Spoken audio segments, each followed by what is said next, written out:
This is the most interesting IQ test problem. 99% student cannot solve it.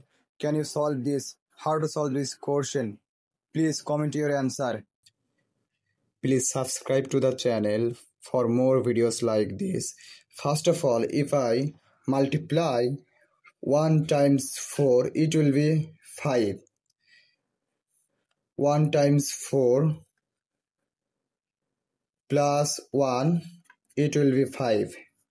Then 2 times 5, it will be 10 plus 2, it will be 12. Then 3 times 6, it will be 18 plus 3 is equal to 21. Then 8 times 11, it will be 88 plus 8, it will be 88 plus 8 is equal to 96. This is our final answer.